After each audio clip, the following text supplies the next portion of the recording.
నిన్న 'జిగిరీస్' teaser launch ఈవెంట్‌కి నేనెళ్ళా. ఆ ఈవెంట్‌కి చీఫ్ గెస్ట్ సందీప్ రెడ్డి వంగ గారు. ఇప్పుడు కృష్ణ నాకు ఎల్‌కేజీ నుంచి ఫ్రెండ్. ఎగ్జిక్యూటివ్ ప్రొడ్యూసర్ వర్క్ చేసిండు. 'జిగిరీస్' సినిమా ప్రొడ్యూసర్ కృష్ణ గారు. వాళ్ళిద్దరూ ఎల్‌కేజీ నుంచి ఫ్రెండ్స్ అంట. అండ్ అందులో చేస్తున్న యాక్టర్స్ అందరూ కొత్త వాళ్ళే. ఒక యాక్టర్ ఉన్నాడు. అది 'మ్యాడ్‌లో' చేశాడు. One of the hero.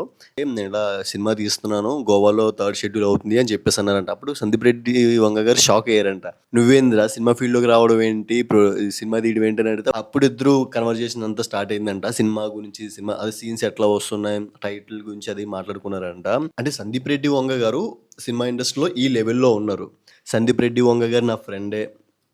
నేను అతని హెల్ప్ అడిగితే ఇంకా మంచిగా తీయొచ్చు. మంచి ఒక లెవెల్‌కెళ్ళొచ్చు అయినా అని ఆలోచించొచ్చు. బట్ అయినా వాళ్ళ ఫ్రెండ్‌షిప్ ఇఫ్ ఇన్ కేస్ ఏదైనా డిస్టర్బెన్స్ అవ్వచ్చు అనే ఇంటెన్షన్‌తో ఆయన ఏమీ అడగకుండా సినిమా స్టార్ట్ చేసేశారు. At the same time Sandeep Reddy Vanga గారు గూడా నన్ను హెల్ప్ అడగకపోతే ఏంటి? నా ఫ్రెండే గదా! నేను హెల్ప్ చేస్తే తప్పేముందని ముందుకొచ్చి ఈ ట్రైలర్ లాంచ్ ఈవెంట్‌లో అంటే అందరికీ కొద్దిగా ఎక్కువ ఫేమ్ వచ్చేలా చేయడం చాలా గ్రేట్ అనిపించింది. ఫ్రెండ్స్ అనేవాళ్ళు ఎప్పటికి తోడుంటారు అని ఇంకోసారి ప్రూవ్ చేశారు వీళ్ళు. అండ్ సినిమా ట్రైలర్ గూడా చాలా బావుంది. సినిమా పేరు 'జిగిరీస్' యూట్యూబ్‌లో అవైలబుల్‌గా ఉంది చూడండి.